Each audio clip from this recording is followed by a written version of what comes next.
പാർവതി ഭയങ്കര പ്രിപ്പയർ ആയിട്ടാണ് വരിക. അപ്പം നമ്മൾ പാർവതിയോട് അങ്ങനെ നിൽക്കണം. കാരണം ബിക്കോസ് ഷൂട്ട് തുടങ്ങുന്നതിന് ഒരു മാസം മുമ്പ് പാർവതി കോസ്റ്റ്യൂംസ് എന്താണെന്ന് ചോദിക്കും, കോസ്റ്റ്യൂംസിനെ പറ്റിയുള്ള ഡിസ്കഷൻസ് തുടങ്ങും. പാർവതി കോസ്റ്റ്യൂംസ് വേണം എന്ന് പറയും. അപ്പോൾ അതൊക്കെ എനിക്ക് ഭയങ്കര നന്നായിട്ടാണ് തോന്നുന്നു. ഒരു ഇത്രയും വർഷത്തെ എക്സ്പീരിയൻസ് ഉള്ള ആക്ടർ അത്രയും എഫോർട്ട് എടുക്കുന്നുണ്ടല്ലോ ഒരു ഫിലിം ചെയ്യാൻ. എനിക്കറിയില്ല അത് ആൾക്കാർ എങ്ങനെ എടുക്കാന്നുള്ളത് എനിക്കറിയില്ല. നമ്മൾ എന്താണ് കാണിക്കേണ്ടതെന്നുള്ളത് ആലോചിച്ചിട്ടാണ് ഓരോ കോൾസ് എടുക്കുന്നത്. മ്യൂസിക്കലി ആണെങ്കിലും എന്ത് ഇമോഷൻ ആണെങ്കിലും ഭയങ്കര ഇൻറ്റൻസ് ആയിട്ടുള്ള ഇമോഷൻ കാണിക്കണോ അല്ലെങ്കിൽ ഭയങ്കര ലൈറ്ററായിട്ട് കാണിക്കണോ എന്നുള്ള സാധനമൊക്കെ ഫസ്റ്റ് വരുമ്പം ക്രിസ്ത്യന് ബ്ലാക്ക് തടിയായിരുന്നു. ഇതാണ് വ്യത്യാസം ഉണ്ടായത്. ചെറുപ്പക്കാരനൊക്കെ ആയിട്ട് കഥ പറയുമ്പോൾ ഞാൻ പയ്യൻ എന്നെ കാണുന്നത് ക്രിസ്ത്യൻ ഷൂട്ട് കഴിഞ്ഞിട്ട്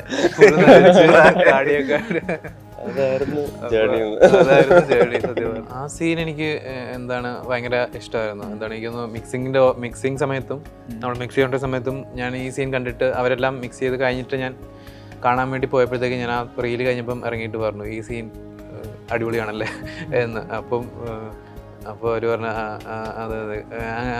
അപ്പം ആ സമയത്ത് എനിക്ക് ഫിലിമിൽ ഏറ്റവും ഭയങ്കര എന്താണ് എൻ്റെ ഒരു ഫേവറേറ്റ് സീൻ എന്ന് പറഞ്ഞാൽ അതായിരിക്കും. ഞാൻ ചെയ്തിട്ട് എനിക്കത് വിഷമാവുന്നുണ്ടെങ്കിൽ ഉറപ്പായിട്ടും കുറച്ച് പേർക്കും കൂടെ വിഷമാവണ്ടേ, കാരണം ഞാനാണല്ലോ അത് ചെയ്തത്. അപ്പം എനിക്കറിയാം ഞാൻ എന്താ മ്യൂസിക് ചെയ്യുന്നത്. പക്ഷെ എനിക്ക് ആ ഇമോഷൻ വർക്ക് ആകുമ്പോൾ അത് പുറത്ത് വർക്ക് ആവാറുണ്ട്. ഒന്നും കൂടെ ഉറപ്പിച്ച്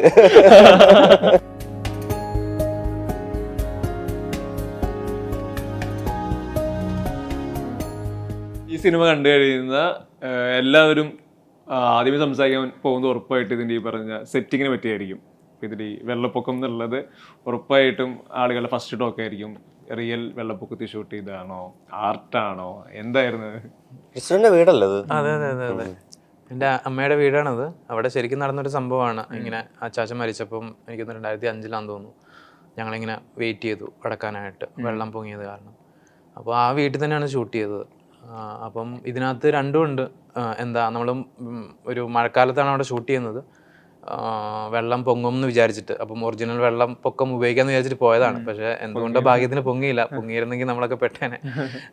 അപ്പം കുറേ നമ്മൾ വെള്ളപ്പൊക്കം ക്രിയേറ്റീവാണ് ചെയ്തത്.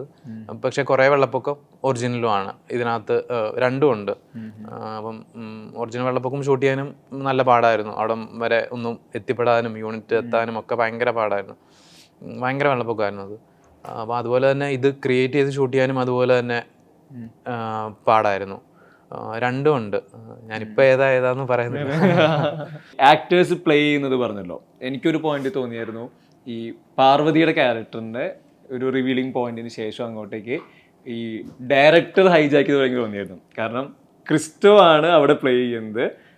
പാർവതി കുറച്ചും കൂടെ ഈ പറഞ്ഞ പോലെ ഈ ക്രിസ്റ്റോ വരച്ച വരയിലൂടെ മാത്രം പോകുന്ന പോലെ എനിക്ക് പേഴ്സണലി ഫീൽ ചെയ്തിരുന്നു. ഇവരുടെ ആക്ടിവിറ്റീസ് ആവട്ടെ, ഇവരുടെ സഡൻ ഷിഫ്റ്റുകളാവട്ടെ, ഈ ക്യാരക്ടേഴ്സിന് എഴുതുന്നത്, ഇവരുടെ പെർഫോമൻസ്, ഇവരെ ഫീഡ് ചെയ്യുന്നത്, അത് ശരിക്കും എങ്ങനെയായിരുന്നു ഈ സിനിമയുടെ മൊത്തം പ്രോസസ്സിൽ? കാരണം പെർഫോമൻസ് ഒരുപാട് ഡിമാൻഡ് ചെയ്യുന്ന സിനിമ കൂടിയാണല്ലോ. അതെ അതെ. ഇല്ല, പാർവതി അങ്ങനെ അല്ല. ഞാൻ പാർവതി ഡിസ്കസ് ചെയ്യും കാര്യങ്ങൾ. പിന്നെ പാർവതി ഒരു ദിവസം ഒരു സീൻ ഷൂട്ട് ചെയ്യാൻ വരുമ്പോൾ പാർവതി ഫുള്ളി പ്രിപ്പയർഡ് ആയിരിക്കും. അപ്പം എന്തെങ്കിലും കൺഫ്യൂഷൻ ഉണ്ടെങ്കിൽ എന്നോട് തലേന്ന് ചോദിക്കും. എന്നിട്ട് ആ സീനിലേക്ക് എല്ലാം പ്രിപ്പയർഡ് ആയിട്ടായിരിക്കും വരിക. അപ്പം നമുക്ക് വളരെ കുറച്ച് ആസ് എ ഡയറക്ടർ വളരെ കുറച്ച് ശരിക്കും ഡയറക്റ്റ് ചെയ്താൽ മതി. അപ്പം അങ്ങനെ ഭയങ്കര എളുപ്പമാണ്. പിന്നെ പാർവതിക്ക് എന്താണ് ആ ക്യാരക്ടറിൻ്റെ ആർക്ക് ഫുള്ളി പാർവതിയുടെ മനസ്സിലുണ്ട്. അപ്പം മിക്ക സമയത്തും നമുക്ക് എന്താണ് നമ്മുടെ സൈഡിൽ നിന്ന് വളരെ കുറച്ചൊരു വർക്കേ വേണ്ടി വരത്തുള്ളൂ. ചില സമയത്ത് ഉണ്ട്, ഞാൻ പറഞ്ഞിട്ടുണ്ട് പാർവതി ഇവിടെ ഇത്രയും പിടിച്ചു കഴിഞ്ഞാൽ നമുക്ക് ആ സീനിൽ പ്രശ്നമാകും. അപ്പം പാർവതി ഇല്ലില്ല, ഞാൻ എൻ്റെ മനസ്സിലതുണ്ട്. അപ്പം അങ്ങനത്തെ ഡിസ്കഷൻസ് ഒക്കെ നടക്കാറുണ്ട്. ചില സമയത്ത് എന്താണ് ടെൻഷൻ ഉണ്ടായിരുന്നു, ഇത്രയും ഒരു സീനിൽ ഇങ്ങനെ വന്നു കഴിഞ്ഞാൽ ആ സീനിൽ എന്ത് ചെയ്യും, ഒരു ഇമോഷണൽ കണ്ടിന്യൂറ്റി വേണമല്ലോ. അപ്പോൾ അങ്ങനെയൊക്കെ കുറച്ച് ഡിസ്കഷൻസും കാര്യങ്ങളൊക്കെ ഉണ്ടായിരുന്നു. അതല്ലാതെ എനിക്കങ്ങനെ എന്താണ് പാർവതിനെ വളരെ കുറച്ച് ഡയറക്റ്റ് ചെയ്യേണ്ടി വരുന്ന ഒരാളാണ്. കാരണം അത്ര പ്രിപ്പയർഡ് ആയിട്ടാണ് പാർവതി വരിക. ഈവൻ എഡിറ്റ് ചെയ്തുകൊണ്ടിരിക്കുന്ന സമയത്ത് എഡിറ്റിംഗ് അസോസിയേറ്റ് ഒക്കെ പറയുമായിരുന്നു പാർവതിനെ കട്ട് ചെയ്യാനും ഭയങ്കര എളുപ്പമാണ്. വൈറ്റ് ഷോട്ടിലും ക്ലോസ് ഷോട്ടിലും എല്ലാം സെയിം ആക്ഷൻ ആയിരിക്കും. അപ്പോൾ ഇഷ്ടംപോലെ കട്ട് പോയിന്റ്സ് കിട്ടും. അപ്പോൾ അങ്ങനെ അത്രത്തോളം മറ്റുള്ളവരെ ഫീഡ് ചെയ്യുന്നതോ ആക്ടേഴ്സിന് മൊത്തത്തിൽ എല്ലാവരുടെയും വ്യത്യാസമായിരിക്കും. കാരണം ഈ പറഞ്ഞ പോലെ പാർവതി ഭയങ്കര പ്രിപ്പയർ ആയിട്ടാണ് വരിക. അപ്പം നമ്മൾ പാർവതിയോട് അങ്ങനെ നിൽക്കണം. കാരണം ബിക്കോസ് ഷൂട്ട് തുടങ്ങുന്നതിന് 1 മാസം മുമ്പ് പാർവതി കോസ്റ്റ്യൂംസ് എന്താണെന്ന് ചോദിക്കും, കോസ്റ്റ്യൂംസ് പറ്റിയുള്ള ഡിസ്കഷൻസ് തുടങ്ങും. പാർവതി കോസ്റ്റ്യൂംസ് വേണം എന്ന് പറയുമ്പോൾ അപ്പോൾ അതൊക്കെ എനിക്ക് ഭയങ്കര നന്നായിട്ടാണ് തോന്നുന്നു. ഇത്രയും വർഷത്തെ എക്സ്പീരിയൻസ് ഉള്ള ഒരു ആക്ടർ അത്രയും എഫോർട്ട് എടുക്കുന്നുണ്ടല്ലോ ഒരു ഫിലിം ചെയ്യാൻ. അപ്പം പാർവതിയുടെ ഒരു രീതി അങ്ങനെയാണ്. ചേച്ചി കുറച്ചുകൂടെ സ്പോണ്ടേനിയസ് ആണ്. ചേച്ചി കുറച്ചുകൂടെ ആ മൂമെൻറ്റിൽ നമ്മൾ ചേച്ചിനെ ഇൻസ്പയർ ചെയ്തിട്ട് അവിടെ കൊണ്ട് ഇരുത്തി കഴിയുമ്പം ചേച്ചി ഒരു എന്താണ് ഒരു അത്ഭുതം സംഭവിക്കുകയാണ്. അപ്പം പിന്നെ ഓരോ ആൾക്കാർക്കും ഓരോ തരത്തിലാണ്. ഇതിനകത്ത് ഒരുപാട് അധികം എക്സ്പീരിയൻസ് ഇല്ലാത്ത ആൾക്കാരും വന്നിട്ടുണ്ട്. അപ്പോൾ അവർക്ക് കുറച്ചുകൂടെ കൂടുതൽ ടേക്സ് ആവശ്യം വരും.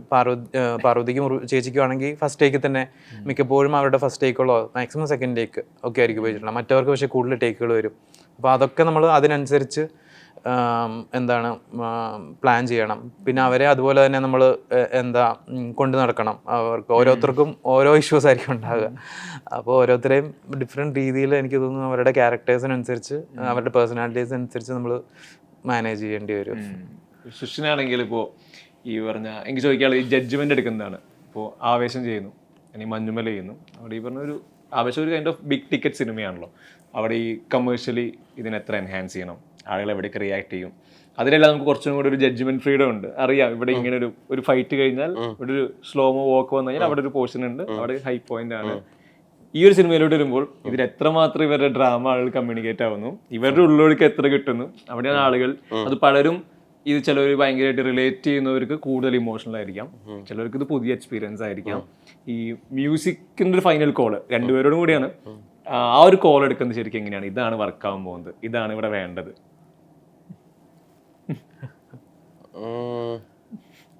അത് ആദ്യം ഒരു ഇൻറ്റ്യൂഷൻ ഉണ്ടാവുമല്ലോ എങ്ങനെ അത് വർക്കാവുന്ന. ആ സാധനം ചെയ്ത് എൻ്റെ ഒരു പെർസ്പെക്റ്റീവ് ഒരു സാധനം കാണിക്കുകയായിരിക്കും ഞാൻ ക്രിസ്റ്റോന്. അപ്പം ക്രിസ്റ്റോ അത് കേട്ടിട്ട് ക്രിസ്റ്റോന് ചിലപ്പം വേറൊരു അഭിപ്രായമായിരിക്കും. അപ്പോൾ ക്രിസ്റ്റോ അത് വേറൊരു പരിപാടി ട്രൈ ചെയ്ത് നോക്കും. അപ്പോൾ രണ്ടുപേർക്കും അത് ഓക്കെ ആണെങ്കിൽ പിടിക്കും. എനിക്കറിയില്ല അത് ആൾക്കാർ എങ്ങനെ എടുക്കാന്നുള്ളത് എനിക്കറിയില്ല. നമ്മൾ എന്താണ് കാണിക്കേണ്ടതെന്നുള്ളത് ആലോചിച്ചിട്ടാണ് ഓരോ കോൾസ് എടുക്കുന്നത്. മ്യൂസിക്കലി ആണെങ്കിലും എന്ത് ഇമോഷൻ ആണെങ്കിലും ഭയങ്കര ഇൻറ്റൻസ് ആയിട്ടുള്ള ഇമോഷൻ കാണിക്കണോ അല്ലെങ്കിൽ ഭയങ്കര ലൈറ്ററായിട്ട് കാണിക്കണോ എന്നുള്ള സാധനമൊക്കെ ഡിസ്കഷനിൽ പോകുന്നയാ. അങ്ങനെ അറിയില്ല എങ്ങനെയാണ് ആൾക്കാർ എടുക്കുന്നതെന്നുള്ള അറിയില്ല. ക്രിസ്റ്റോന് തോന്നിയിട്ടുള്ള ഇപ്പൊ ഒരു സീൻ ഡെലിവറി എന്തായിരിക്കാം, പറഞ്ഞ മ്യൂസിക്കിന്റെ ആയിരിക്കാം, ഇത് നിങ്ങൾക്ക് പേഴ്സണലി വർക്കാവുന്നതാണ് നിങ്ങൾ ഫൈനലി ഓക്കെ. ഇത് ഇവർക്ക് ഓഡിയൻസ് എന്നുള്ളത് എപ്പോഴും ഒരു മാനദണ്ഡമാണോ ശരിക്കും? ഓഫ് കോഴ്സ് ഓഡിയൻസിന് വർക്കാണല്ലോ, ഓഡിയൻസിന് ഇമോഷൻസ് അതുപോലെ കിട്ടണമല്ലോ. പക്ഷെ നമ്മൾ സ്കോർ ചെയ്തുകൊണ്ടിരിക്കുമ്പോൾ നമ്മൾ അങ്ങനെ ആലോചിക്കില്ല എന്ന് തോന്നുന്നു. നമുക്ക് അത് വർക്കായി കഴിഞ്ഞാൽ നമുക്ക് ആ ഇമോഷൻ കിട്ടുന്നുണ്ടെങ്കിൽ അതാണ് ഞാൻ എപ്പോഴും നോക്കുന്നതാണ്. എനിക്ക് കരച്ചിൽ വരുന്നുണ്ടോ അപ്പൊ ചിലപ്പോൾ ആൾക്കാർക്ക് കരച്ചിൽ വരും. ബേസിക് ഒരു ഹ്യൂമൻ ഇമോഷൻ ഇങ്ങനെ പൊട്ടിക്കാൻ പറ്റുന്നുണ്ടെങ്കിൽ അത് ഉറപ്പായിട്ടും. കാരണം ഞാൻ ചെയ്തിട്ട് എനിക്കത് വിഷമാവുന്നുണ്ടെങ്കിൽ ഉറപ്പായിട്ടും കുറച്ച് പേർക്കും കൂടെ വിഷമാവണ്ടേ. കാരണം ഞാനാണല്ലോ അത് ചെയ്തത്. അപ്പം എനിക്കറിയാം ഞാൻ എന്താ മ്യൂസിക് ചെയ്യുന്നത്. പക്ഷെ എനിക്ക് ആ ഇമോഷൻ വർക്കാവുമ്പം അത് പുറത്ത് വർക്കാവാറുണ്ട്. ഒന്നും കൂടെ ഉറപ്പിച്ച് ഈ പറഞ്ഞ ഒരു സിനിമ സൃഷ്ടിക്കുന്നു, ഐ മീൻ ക്രിയേറ്റ് ചെയ്യുന്നു, അതിൻ്റെ ഭാഗമായിട്ട് എടുക്കുന്ന എഫേർട്ടുകൾ, എടുക്കുന്ന ടൈം, ഇൻവെസ്റ്റ് ചെയ്യുന്ന ടൈം, ഇതെല്ലാം ലെങ്തി പ്രോസസ്സിൽ ഭാഗമായിട്ട് നിൽക്കുന്നു. ഇത് റിലീസാവാൻ തന്നെ എനിക്ക് 2022 ഇത് പാക്കപ്പ് ആവുന്നത്. അവിടെ ഇപ്പോൾ ഒരു 2 വർഷം കഴിഞ്ഞിട്ടാണ് സിനിമ റിലീസാവാൻ നിൽക്കുന്നത്. ഈ സിനിമ എത്ര കാലം ഹോൾഡ് ചെയ്യുന്നോ, മൊത്തത്തിൽ കുറേ മിത്തുകൾ നമ്മുടെ ഇൻഡസ്ട്രിയിൽ ഇവിടെ ഒക്കെ ഉണ്ടല്ലോ, ഹോൾഡ് ചെയ്യാൻ പാടില്ല, ടൈമിൽ ഇറക്കി വിടണം, അത് എന്നൊക്കെ പറയുന്നുണ്ട്. അവിടെ ഈ സിനിമ ഇത്രയും കാലം ഹോൾഡ് ചെയ്തിട്ട് ഇപ്പം ഞാൻ ഇന്നലെ സിനിമ കാണുന്നത്, എനിക്ക് സ്റ്റിൽ ഭയങ്കരമായിട്ട് അതിൻ്റെ ഈ പറഞ്ഞ ട്രിപ്പ് ഇപ്പോഴും ഉണ്ട്. ഈ ഹോൾഡ് ചെയ്യുന്ന ടൈമിലും നിങ്ങളുടെ മൈൻഡ് സെറ്റ് ശരിക്കും എന്താണ്? ഇല്ല, അങ്ങനെ ഹോൾഡ് ചെയ്യുന്നത് എനിക്കൊന്ന് 2022 അവസാനത്തിലാണ് ഷൂട്ട് കംപ്ലീറ്റ് ആയിട്ട് തീരുന്നത്, ഈ ഒറിജിനൽ വെള്ളപ്പൊക്കെ ചെയ്യുന്നത്. പിന്നെ നമ്മൾ എനിക്കൊന്നും മ്യൂസിക്കും എല്ലാം ചെയ്ത് സൗണ്ട് ഫൈനലി മിക്സ് ചെയ്യുന്നത് ലാസ്റ്റ് ഇയറിൻ്റെ എൻഡിലാണ്. ബോംബെയിൽ ചെന്നിട്ടാണ് ഫൈനൽ മിക്സിങ് നടക്കുന്നത്. പിന്നെ അത് കഴിഞ്ഞിട്ട് എന്താണ് ഈ പറഞ്ഞ പോലെ ഫിലിം തീർന്നു കഴിഞ്ഞപ്പം പിന്നെ ഈ പറഞ്ഞ പോലെ റിലീസിൻ്റെയും എന്താണ് കറക്റ്റ് ഡേറ്റ്, പ്രൊമോഷൻ്റെ പരിപാടി എന്താണ്, അപ്പം അതൊക്കെ ഫിഗർ ഔട്ട് ചെയ്യാനുള്ളൊരു ടൈമാണ് എടുത്തത്. കാരണം പ്രൊഡ്യൂസേഴ്സ് ബോംബെ നിന്നാണല്ലോ, റോണി സ്ക്രൂവാലയും ഹണിയും അഭിഷേകമാണ് പ്രൊഡ്യൂസ് ചെയ്തിരിക്കുന്നത്. അപ്പം അവർക്ക് ഇവിടെ ഇതെങ്ങനെ ചെയ്യണം, അങ്ങനത്തെ കുറേ കാര്യങ്ങൾ മനസ്സിലാക്കാനും, ഇവിടുത്തെ ഇവരാദ്യമായിട്ടാണ് മലയാളത്തിലൊരു സിനിമ ബോക്സ് ഓഫീസിലേക്ക് ചെയ്യുന്നത്. അപ്പം അത് മാർക്കറ്റ് മനസ്സിലാക്കാനും അതിൻ്റെ രീതികൾ മനസ്സിലാക്കാനും ഒക്കെ ഉള്ളൊരു ടൈമാണ് എടുത്തത്. അവർ എന്താണ് എല്ലാം ഫസ്റ്റ് എൻ്റെ ഫുൾ മനസ്സിലാക്കിയിട്ട് അവർ പരിപാടി തുടങ്ങുള്ളൂ. ഞാൻ പറയാം ഇടയ്ക്കിടയ്ക്ക് ഇത്രയൊക്കെ മനസ്സിലാക്കിയത് ബാക്കി നമുക്ക് വഴിയാൻ കാര്യമൊന്നുമില്ല. അവർ ഫുൾ പ്ലാൻ എല്ലാം ചെയ്തിട്ട് അവർ പരിപാടി തുടങ്ങുള്ളൂ. അപ്പം അതിനൊക്കെ എടുത്ത ടൈമാണ്. അങ്ങനെ ഫിലിം ഹോൾഡ് ചെയ്തിട്ടില്ല, ആ ഒരു സമയം എടുത്ത് ചെയ്ത. അതെ അതെ. ഈ നേരത്തെ ഇപ്പോൾ ഉർവശിയുടെ സീക്വൻസ് പറഞ്ഞപ്പോൾ സുഷിൻ മ്യൂസിക് ചെയ്യാതിരുന്നതിനെ പറ്റി പറഞ്ഞു. അതുപോലെ ഭയങ്കര രസമുള്ള മൊമെന്റ് ആയിട്ട് ഇവർ രണ്ടുപേരും രാത്രി ഇരിക്കുന്നൊരു സീക്വൻസ്, അവിടെ ഒരു ഫേസ് ടു ഫേസ് സംസാരിക്കുന്നില്ല, എന്നാൽ അവിടെ സ്കോർ വർക്ക് ചെയ്തിട്ടുണ്ട്. അതിൽ ഇവരുടെ കോൺവെർസേഷൻ എല്ലാം എനിക്ക് തോന്നുന്നു ഒരു പോയിന്റ് ശേഷമാണ് പാർവതി ഉർവശിയെ നോക്കുന്നത് തന്നെ. അതുവരെ ഈ പറഞ്ഞ ഒറ്റ ഫ്രെയിമിൽ രണ്ടുപേരും നേരെ ഇരുന്നിട്ടാണ് സംസാരിക്കുന്നത്. ആ സീക്വൻസ് മൊമെന്റ് എങ്ങനെയാണെന്ന് ശരിക്കും അവിടെ ആക്ച്വലി ഉർവശിയുടെ ഈ മകന്റെ ചൈൽഡ്ഹുഡിനെ പറ്റിയും അതൊരു മെമ്മറി ആണല്ലോ സംസാരിക്കുന്നത്. ഓൾറെഡി പറഞ്ഞ പല കാര്യങ്ങളുടെയും ഒരു മെമ്മറി സംസാരിക്കുക. അപ്പം അല്ലേ, അങ്ങനെ എന്തല്ലേ മെമ്മറി സംസാരിക്കുന്നു. അപ്പം എനിക്ക് ബേസിക്കലി അവിടെ ആ ചൈൽഡ്ഹുഡ് പുള്ളിക്കാരുടെ മെമ്മറി മ്യൂസിക്കിൽ അത് കേൾപ്പിക്കണമെന്നുണ്ടായിരുന്നു. കാരണം അത് പിന്നെയും നമുക്ക് കൊണ്ടുവരാം. കാരണം അവരെ മെമ്മറിയിൽ മൊത്തമുള്ള സാധനങ്ങളൊക്കെയാണല്ലോ, പിന്നെ അവരുടെ പെർസ്പെക്റ്റീവ് മാറുന്നതൊക്കെയാണ് ഇതിന്റെ ഒരു മൊത്തം പ്ലാൻ. അപ്പം അതിനെ ബിൽഡ് ചെയ്ത് കൊണ്ടുവരാം. രണ്ടുപേരെ സൈഡിൽ നിന്നും ബിൽഡ് ചെയ്യണം ബേസിക്കലി. പാർവതിയുടെ സൈഡും അപ്പം ഒരാളെ വെറുതെ വിടാനും പറ്റില്ല. അപ്പൊ രണ്ടുപേരെയും അവര് എന്താണ് ആലോചിക്കുന്നത് ആ പെർസ്പെക്റ്റീവിൽ നമ്മൾ അങ്ങനെ പോയി പിന്നെ കൊളൈഡ് ചെയ്യുന്നത് എങ്ങനെയാന്നൊക്കെ നോക്കി പിടിക്കണം. എനിക്കൊന്ന് ഇതാന്ന് തോന്നുന്നു ഏറ്റവും വലിയൊരു ചോദ്യം പല സീനിലും.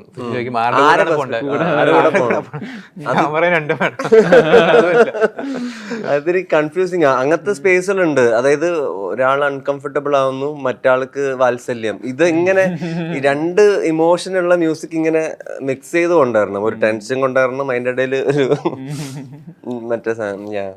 അപ്പം ഇത്തിരി ട്രിക്കി ആയിരുന്നു. അങ്ങനത്തെ ഡ്രാമ പ്ലേ ചെയ്യുമ്പോൾ ഇത്തിരി ട്രിക്കി ആയിട്ട് എനിക്ക് ഇത്തിരി ട്രിക്കി ആയിരുന്നു കേട്ടോ. സാധാരണ ഇപ്പൊ ആവേശം ചെയ്യുന്ന പോലെ അത്ര സിമ്പിൾ അല്ല. ആവേശത്തിൽ ഇപ്പം ആ പാട്ടുകൾ 25 ചെയ്യുന്ന പോലെ അല്ലായിരുന്നു ഇതിന്റെ സ്കോർ. ഇത്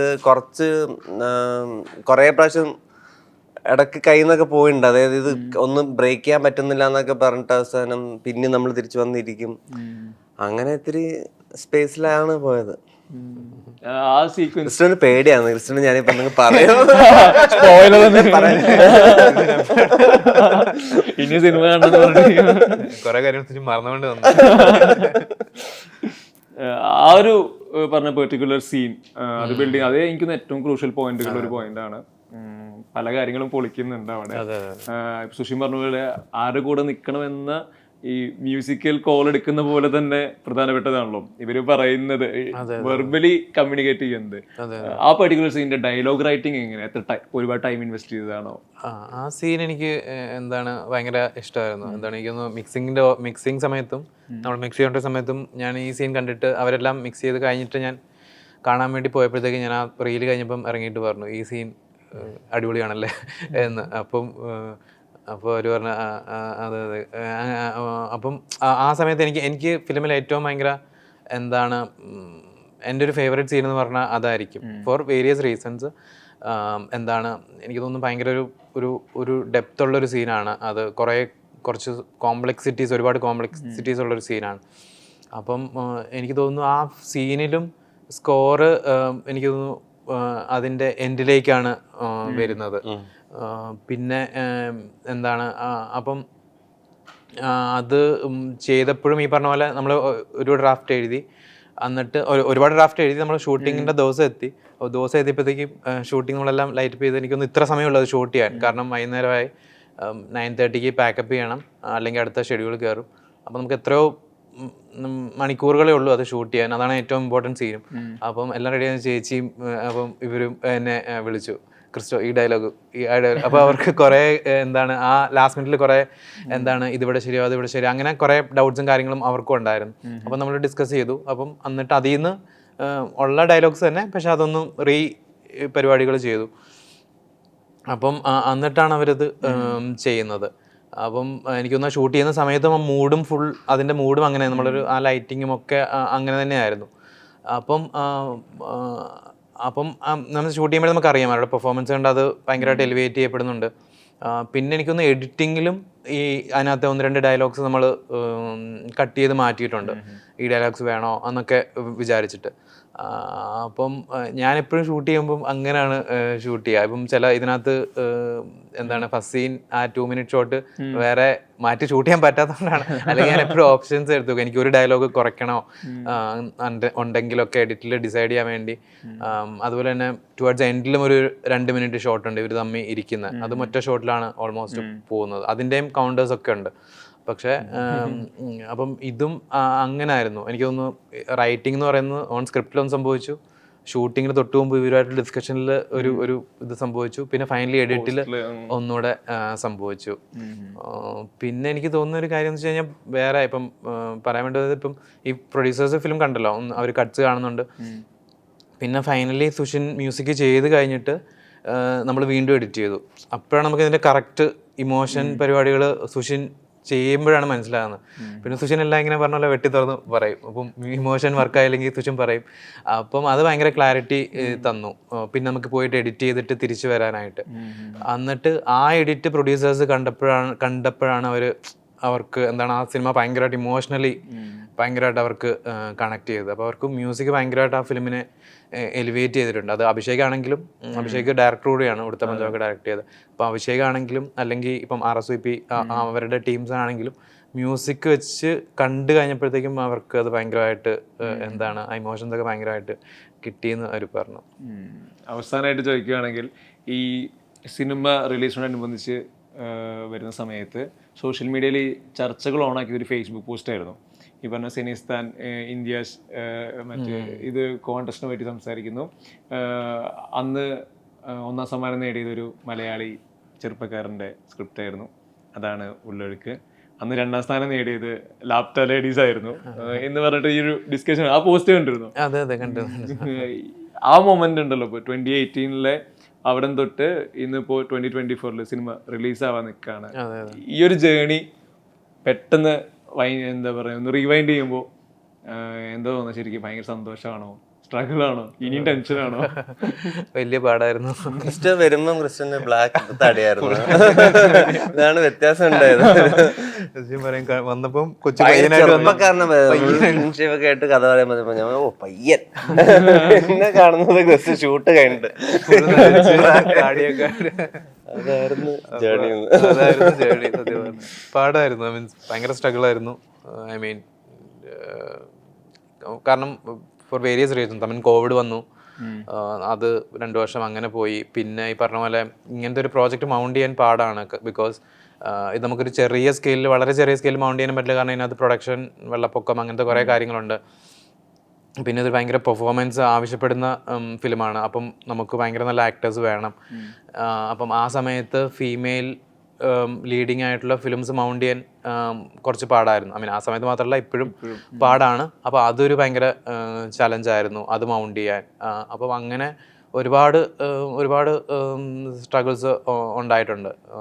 പിന്നെ ഒരു ഭയങ്കര ലോങ് ജേർണിയും ആയിരുന്നു.